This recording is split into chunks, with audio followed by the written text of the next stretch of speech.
ሰላም የተከበራችሁ የኢትዮ ታይምስ ቤተሰቦቻችን እንደምን ቆይታችኋል? ለሰዓቱ የተመረጡ አዳዲስ መረጃዎችን ይዘንላችሁ ቀርበናል። በቅድሚያም አርዕስተ ዜና። በደቡብ ጎንደር ዞን ፎገራ ወረዳና አካባቢው እጃቸውን ከሰጡ የፋኖ ታጣቂዎች ጋር ውይይት መደረጉ ተገለጸ። የሰላም ጥሪውን ተቀብለው ከመጡ የቡድኑ አመራርና አባላት ጋር የክልሉ አመራሮችና የሰራዊቱ መሪዎች በተገኙበት ውይይት የተደረገ ሲሆን አሁንም በቀጠናው የሚንቀሳቀሱ ታጣቂዎች ለህዝባቸውና ለሀገር ሰላም ቅድሚያ በመስጠት ሊመለሱ ይገባል ተብሏል። ተጨማሪ አለን። የአማራ ፋኖ ብሔራዊ ኃይል በደብረ ማርቆስ ከተማ የገቢዎች ቢሮ ላይ የቦምብ ጥቃት መፈጸሙ ተሰምቷል። ንጉስ ሚካኤል ኮር በኢንጂነር ደሳለኝ ክፍለ ጦር በበኩላቸው መካነ ሰላም ከተማ በሌሊት በመግባት 3 ምርኮኛ ማድረጋቸው ተመላክቷል። ዝርዝሩን አዘጋጅተናል። የጤና ሚኒስቴር በአገር አቀፍ ደረጃ የጤና ተቋማት አገልግሎት ያለምንም መቆራረጥ መቀጠሉን ገለጸ። የጤና ሚኒስትሯ በጥቂት የመማር ማስተማር ሆስፒታሎች የአገልግሎት መቆራረጦች መስተዋላቸውን ጠቅሰው ይህንን ችግርም ከሲኒየር ሐኪሞችና ነርሶች ጋር በመሆን በፍጥነት አገልግሎቱን በማስጀመር መቅረፍ ችለናል ማለታቸው ተሰምቷል። ሌላኛው መረጃችን ነው። የኢትዮጵያ ፌዴራል ፖሊስ ኢሳያስ በላይ የተባለ ግለሰብ በምርመራ ክፍል ውስጥ አሰቃቂ በሆነ ሁኔታ ተገደለ ተብሎ በአንዳንድ ሚዲያዎች እየተዘዋወረ የሚገኘው መረጃ ሐሰተኛ መሆኑን አስታውቋል። የፖሊስን መልካም ስነ ምግባር ለማጉደፍ በየትኛውም ቦታ ሆነው በዚህ መልኩ ሐሰተኛ መረጃዎችን እየፈጠሩ በሚያሰራጩ የሚዲያ አካላት ላይ ህጋዊ እርምጃ እንደሚወስድ አስጠንቅቋል። ዝርዝሩን አጠናቅረናል። በአዲስ አበባ ከተማ በተለይም በዋና ዋና መንገዶች ላይ የኮሪደር ልማቱን ከመጠበቅ አንጻር በርካታ ስራዎች እየተሰሩ ከመሆኑ ጋር ለወደፊት ምንም አይነት የእንስሳት እንቅስቃሴ እንዳይኖር ለማድረግ አጠናክሮ እንደሚሰራ ተመላከተ። በዚህም መሰረት አህያን በተመለከተ በኮሪዶር መንገዶች ላይ መንዳት የተከለከለ መሆኑ ተገልጿል። ተጨማሪ አዘጋጅተናል። ለ11 ሳምንታት የእስራኤል ባለስልጣናት ሆነ ብለው ወደ ጋዛ የሚገቡትን ድጋፎች በሙሉ አግደዋል ያለው የተባበሩት መንግስታት ድርጅት አሁን ወደ ጋዛ የሚገባው ብቸኛው ነገር ቦምብ ሆኗል ብሏል።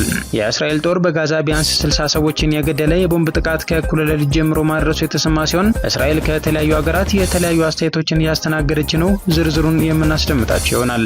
ወደ ኢትዮ ታይምስ ቤተሰቦቻችን እነዚህንና ሌሎችም ያልተሰሙ አዳዲስ መረጃዎችን ለማድመጥ እስከ መጨረሻው ድረስ ላይክ፣ ሼር እና ሰብስክራይብ በማድረግ አብራችሁን እንድትቆዩ በአክብሮት እንጋብዛለን።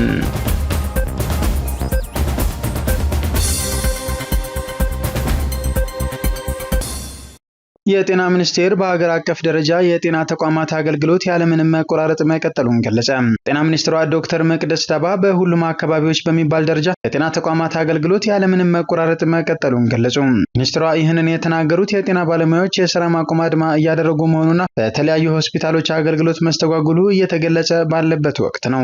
ዶክተር መቅደስ ዳባ ትናንትና ምሽት ከኢቢሲ ጋር ባደረጉት ቆይታ የጤና ባለሙያዎች በጤና ጣቢያዎችና ሆስፒታሎች ለተኝቶ ታካሚዎችም ሆነ ለተመላላሽ ታካሚዎች ያለምንም መቆራረጥ አገልግሎት እየሰጡ መሆኑን ገልጸዋል። ሚኒስትሩ አክለውም ህዝባቸውን እያገለገሉ ላሉ ሁሉም የጤና ባለሙያዎች ምስጋናን ማቅረብ እፈልጋለሁ ብለዋል። ነገር ግን በጥቂት የመማር ማስተማር ሆስፒታሎች የአገልግሎት መቆራረጦች መስተዋላቸውን ጠቅሰው ይህንን ችግርም ከሲኒየር ሐኪሞችና ነርሶች ጋር በመሆን በፍጥነት አገልግሎቱን በማስጀመር መቅረፍ ችለናል ብለዋል። ዶክተር መቅደስ ባለሙያዎች ወደ ጤና ተቋማት ሄደው አገልግሎት በሚሰጡበት ወቅት አንዳንድ አካላት ውዥንብር በመፍጠርና በማስፈራራት ስራውን ለማስተጓጎል እንደሚጥሩ አንስተው እነዚህ አካላት ላይ በህግና በጤና ስነ ምግባር ደንቡ መሰረት አስፈላጊውን እርምጃ የሚወሰድባቸው መሆኑን ገልጸዋል። ሚኒስትሯ በጤናው ዘርፍ በአገልግሎት ጥራት እንዲሁም በጤና ባለሙያዎች የሚነሱ ችግሮችን ለመፍታት ሚኒስቴር መስሪያ ቤቱ እንደሚሰራም ተናግረዋል። ዘላቂ መፍትሄም ለማምጣት ለጥያቄዎቻችን በውይይት ምላሽ እንሰጣለን ያሉት ዶክተር መቅደስ ለዚህም አሁን ላይ በየደረጃው ውይይት እየተደረገ መሆኑንና በቀጣይ በየደረጃው እንደሚደረግ ገልጸዋል። ኢሳያስ በላይ የተባለ ግለሰብ በምርመራ ክፍል ውስጥ ተገደለ ተብሎ እየተዘዋወረ የሚገኘው መረጃ ሐሰተኛ ነው ሲል የኢትዮጵያ ፌዴራል ፖሊስ ገለጸ። የኢትዮጵያ ፌዴራል ፖሊስ ኢሳያስ በላይ የተባለ ግለሰብ በምርመራ ክፍል ውስጥ በአሰቃቂ በሆነ ሁኔታ ተገደለ ተብሎ በአንዳንድ ሚዲያዎች እየተዘዋወረ የሚገኘው መረጃ ሐሰተኛ መሆኑን አስታውቋል። በወቅቱ የተገኘው የሕክምና ማስረጃ እንደሚያሳየው የግለሰቡ ሕይወት ያለፈው በግል ጤና ችግር ምክንያት መሆኑንም ፖሊስ ጨምሮ ገልጿል። ለዚህም የወንጀል ምርመራ ጠቅላይ መምሪያ የሞቱን ምክንያት ለማረጋገጥ በወቅቱ የአስክሬን ምርመራ እንዲደረግ ዳግማዊ ምኒልክ ሪፈራል ሆስፒታልን መጠየቁን ፌዴራል ፖሊስ አስታውቋል። ሆስፒታሉም በደብዳቤ ቁጥር 5453/44/2016 በቀን 16 ግንቦት 2016 ዓ.ም በላከው የአስክሬን ምርመራ ውጤት በአካሉ ላይ የደረሰ ምንም ውጫዊ ጉዳት የሌለው መሆኑንና የግለሰቡ ሞት በሳምባ ምች በሽታ ምክንያት የደም ዝውውሩና የትንፋሽ ስርዓቱ በማቆሙ እንደሆነ ለኢትዮጵያ ፌዴራል ፖሊስ ማረጋገጡ ተገልጿል። የግለሰቡ አሟሟት እውነታው ይህ ሆኖ ሳለ የፖሊስን መልካም ስም ለማጉደፍ በየትኛውም ቦታ ሆነው በዚህ መልኩ ሐሰተኛ መረጃዎችን እየፈጠሩ በሚያሰራጩ የሚዲያ አካላት ላይ ሕጋዊ እርምጃ እንደሚወስድ የኢትዮጵያ ፌዴራል ፖሊስ አሳስቧል። የኢትዮጵያ ፌዴራል ፖሊስ ወንጀል ምርመራ ከሪፎርሙ በፊት እንደነበረው ኃይል የተቀላቀለበት ምርመራ የሚያካሂድ ሳይሆን አሁን ላይ ዓለም በደረሰበት ቴክኖሎጂ እየታገዘ ዛሬም ወደፊትም ሰብአዊ መብትን የሚያከብርና ባህሉ አድርጎ የሚቀጥል መሆኑን ገልጿል። ኢሳያስ በላይ በኢንፎርሜሽን መረብ ደህንነት ኤጀንሲ ኢንሳ ውስጥ ከፍተኛ የሳይበር ደህንነት ባለሙያ ሆኖ ለ6 ዓመታት ያገለገለ ሲሆን በተጨማሪም አማራ ባንክ ተቀጥሮ ለ2 ዓመታት ያህል አገልግሏል። ሚያዝያ 23 ቀን 2016 ዓ.ም በፌዴራል ፖሊስ በቁጥጥር ስር የዋለው ኢሳያስ በግንቦት ወር 2016 ዓ.ም በእስር ላይ እንዳለ ህይወቱ ማለፉ ተነግሯል። ምንም አይነት የእንስሳት እንቅስቃሴ እንዳይኖር እየተሰራ ነው ሲል ደንብ ማስከበር አስታወቀም። በአዲስ አበባ ከተማ በተለይም በዋና ዋና መንገዶች ላይ የኮሪደር ልማቱን ከመጠበቅ አንጻር በርካታ ስራዎች እየተሰሩ እንደሚገኝ የገለጸው የአዲስ አበባ ደንብ ማስከበር ባለስልጣን ወደፊት ምንም አይነት የእንስሳት እንቅስቃሴ እንዳይኖር ለማድረግ አጠናክሮ እንደሚሰራበት አስታውቋል። በዚህም መሰረት በአሁኑ ወቅት በከተማዋ አገልግሎት ላይ ከሚውሉ እንስሳት አንዷ የሆነችውን አህያን በተመለከተ በኮሪደር መንገዶች ላይ መንዳት የተከለከለ መሆኑን የባለስልጣኑ ዋና ስራ አስኪያጅ ሻለቃ ዘሪሁን ተፈራ ገልጸዋል። ዘመን እየተሻሻለ ነው። ድሮ በአህያ ነበር ጭነቶቻችንን የምንጭነው፣ አሁን ደግሞ በተሽከርካሪ ነው ሲሉ የገለጹት ዋና ስራ አስኪያጁ አሁን ላይ ከተሽከርካሪም ደግሞ በኤሌክትሪክ የሚሰሩ መምጣታቸውን አንስተዋል። ስለዚህም ከተማ ከቴክኖሎጂ ጋር የተቀናጀ አሰራር እንጂ ወደ ኋላ ተመልሰው የቀሩ የትራንስፖርት አማራጮችን የሚጠቀምበት ሁኔታ እንደሌለ አጽንኦት ሰጥተዋል። በመሆኑም በተለይም የኮሪደር ልማቱን አጠቃቀም ተከትሎ ለማህበረሰቡ በርካታ የግንዛቤ ማስጨበጫ መሰራቱን ገልጸው አውቆ የሚያጠፋ ካለ ግን የህግ ማስከበር ስራ እንደሚሰራ ተናግረዋል። የአፋብኃ ቀኝጌታ ይፍታይ ንጉሴ 6ኛ ክፍለ ጦር ንዑስ ተክለ ሃይማኖት ብርጌድ ፋኖች ትናንትና ምሽት ደብረ ማርቆስ ከተማ አብማ ክፍለ ከተማ 01 ቀበሌ ድረስ ዘልቀው በመግባት የገቢዎች ቢሮ ላይ የቦምብ ጥቃት በመፈጸም ባደረጉት ኦፕሬሽን 2 የግብር ሰብሳቢ ባለሙያዎች የተገደሉ ሲሆን 4 ቆስለዋል። አንድ የጥበቃ ሰራተኛ በቁጥጥር ስር ውሏል ተብሏል። በተያያዘ ዜና የአማራ ፋኖ ብሔራዊ ኃይል አፋብኃ ንጉስ ሚካኤል ኮር በኢንጂነር ደሳለኝ ክፍለ ጦር ግንቦት 11 ቀን 2017 ዓ.ም ሌሊት መካነ ሰላም ከተማ በመግባት 3 ምርኮኛ ይዘው ወጥተዋል ሲል ኢትዮ 251 ሚዲያ ዘግቧል። በዚህም የመንግስት ኃይል ግንቦት 11 ቀን 2017 ዓ.ም ከንጋት ጀምሮ ያለውን ኃይል በመጠቀም የሞከረው የአጸፋ ምላሽ እንዳልተሳካለት የተገለጸ ሲሆን የከተማው አስተዳደርና አጋሮቹን ይዞ ሐሙሲት ከምትባል አነስተኛ ከተማ ጀምሮ ወርቄና አበታ በጥይትና በዱላ ንጹሃን ላይ ጉዳት አድርሷል ተብሏል። በዚህ ጥቃት አቶ አማራ አበባው የተባለ ግለሰብ ሲገደል ሌሎች 2 ንጹሃንን አቁስለው የያዙት እንዳለ በአይን እማኝ መረጋገጡን ገልጿል። በፋኖ ታፍነው የወጡ የአገዛዙ አስፈጻሚ አመራሮች ብዛት 3 ሲሆን ከነዚህም መካከል አቶ መሐመድ አራጊ የመንገድ ትራንስፖርት ኃላፊ እንደሚገኝበት ተመላክቷል። በደቡብ ጎንደር ዞን ፎገራ ወረዳና አካባቢው እጃቸውን ከሰጡ ታጣቂዎች ጋር ውይይት ተደረገ። የሰላም ጥሪውን ተቀብለው ከመጡ የቡድኑ አመራርና አባላት ጋር የክልሉ አመራሮችና የሰራዊቱ መሪዎች በተገኙበት ውይይት ተደርጓል። ፕሮግራሙ ላይ በመገኘት ንግግር ያደረጉት በቀጠናው የተሰማራው ኮር ዋና አዛዥ ብርጋዴር ጀነራል ተሾመ ይመር አሁን ያለውን ሁኔታና የሰላምን አስፈላጊነት ተረድታችሁ የሰላም አማራጭን በመጠቀም ወደ ማህበረሰቡ በመመለሳችሁ ደስተኛ ነን። አሁንም በቀጠናው የሚንቀሳቀሱ ታጣቂዎች ለህዝባቸውና ለሀገር ሰላም ቅድሚያ በመስጠት ሊመለሱ ይገባል ብለዋል። የሚፈጠሩ አለመግባባቶችን በመወያየትና በመነጋገር መፍታት የስልጡንነት መገለጫ በመሆኑ የቡድኑ አመራሮች በራሳቸው ፍላጎት ወደ ሰላም ለመምጣት የወሰኑት ውሳኔ ተገቢና የሚደነቅ በመሆኑ በጦርነት የተጎዳውን ህዝባቸውን መካስ ይኖርባቸዋል ሲሉ አስረድተዋል። የአማራ ክልል ምክትል አፈ ጉባኤ አቶ አማረ ሰጤ በበኩላቸው በክልሉ ታጥቀው የሚንቀሳቀሱ ኃይሎች ወደ ሰላም ተመልሰው በክልል ብሎም በሀገር ደረጃ የተጀመረው ፈጣን እድገትና ልማት መቀጠል ይኖርበታል ብለዋል። የሰላም ጥሪውን በመቀበል ቡድኑን ይዞ የገባው ጸዳሉ ደሴ እንዳለው በዚህ ጦርነት ቀጥተኛ ተጎጂ ህዝባችን ነው። መሰረተ ልማቶች ተጀምረው በጸጥታ ችግር ባለማለቃቸውም አብዛኛውን የገጠሩን ማህበረሰብ ተጎጂ ማድረጉን ገልጸዋል። እኔና አጋሮቼ በቀጣይ ጊዜያችን በሁሉም ዘርፍ ከህዝቡና ከመንግስት ጎን በመቆም ለሰላምና ለልማት እንቆማለን ብሏል። ኢትዮጵያና ቼክ ሪፐብሊክ ወታደራዊ ትብብርን ለማጠናከር የሚያስችሉ የሁለትዮሽ ውይይት አካሄዱ።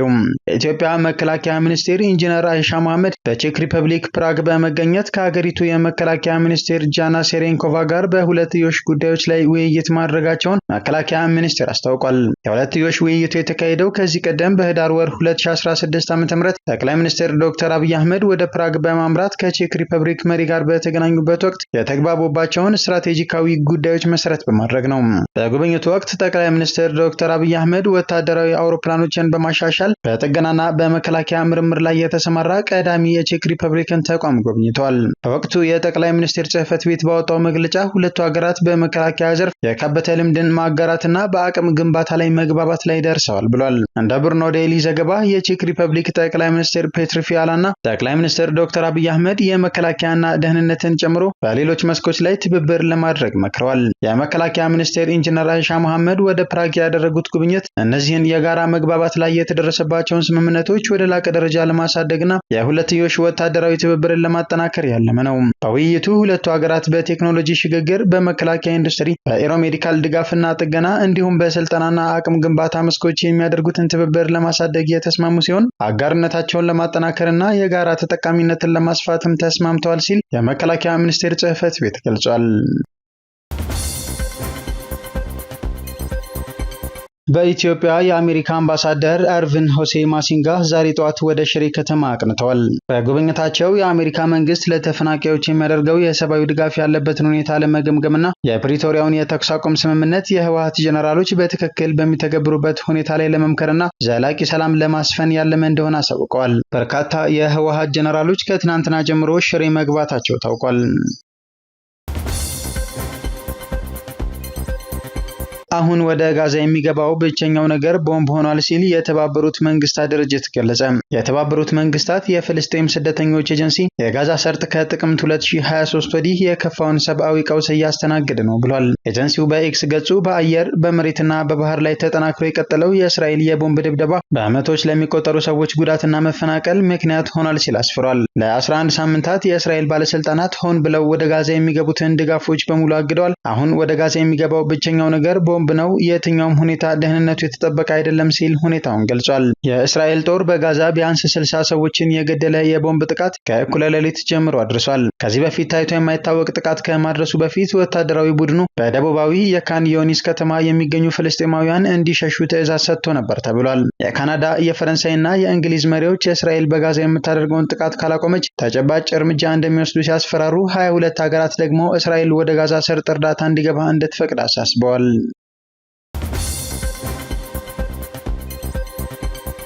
የሱዳን ጦር አዛዥ አልቡርሃን አዲስ ጠቅላይ ሚኒስትር ሾሙ።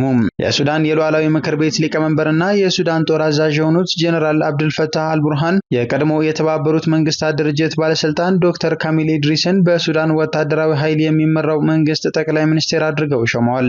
በሀገሪቱ የሚካሄደው የእርስ በርስ ጦርነት ወደ 3ኛ ዓመቱን ሊይዝ ጥቂት ቀናቶች የቀሩት ሲሆን ከ2013 መፈንቅለ መንግስት ወዲህ ለመጀመሪያ ጊዜ ለሱዳን ጠቅላይ ሚኒስትር መሾሙ ተሰምቷል። የሱዳን ገዢው የሽግግር ሉዓላዊ ምክር ቤት በትናንት ዕለት ባወጣው መግለጫ የሉዓላዊ ምክር ቤቱ ሊቀመንበር ካሚል አልጠይብ ኢድሪስ አብዱልሐፊዝን ጠቅላይ ሚኒስትር አድርጎ የሚሾም ህገ መንግስታዊ ድንጋጌ አውጥተዋል ብሏል። የሉዓላዊ ምክር ቤትና የሚኒስትሮች ምክር ቤትን ባቀፈው የሽግግር ህግ አውጪ ባለስልጣን አቅራቢነት ጠቅላይ ሚኒስትሩን የመሾምና የመሻር መብትን በመስጠት የሱዳን መንግስት ትናንትና ግንቦት 11 ቀን 2017 ዓ.ም ህገ መንግስታዊ ሰነዱን ማሻሻሉም ነው የተገለጸው።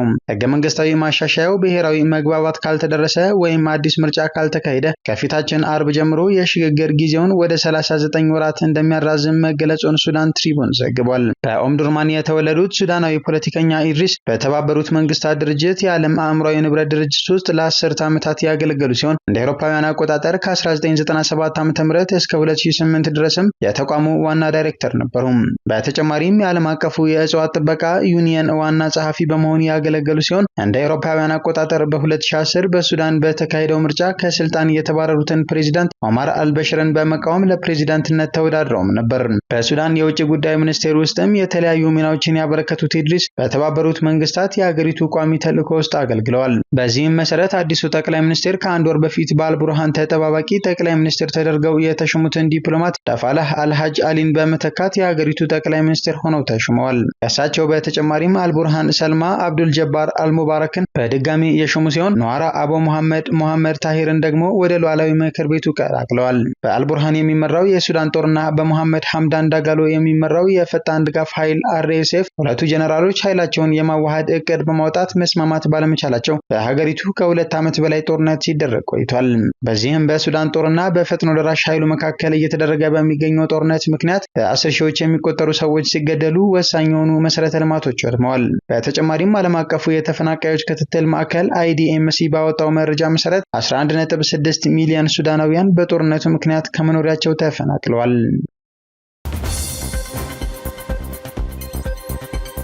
ቭላዲሚር ፑቲን ከተባሉ የተከበሩ ሰው ጋር ጥሩ ውይይት አድርገናል ሲሉ ትራምፕ ተናገሩ።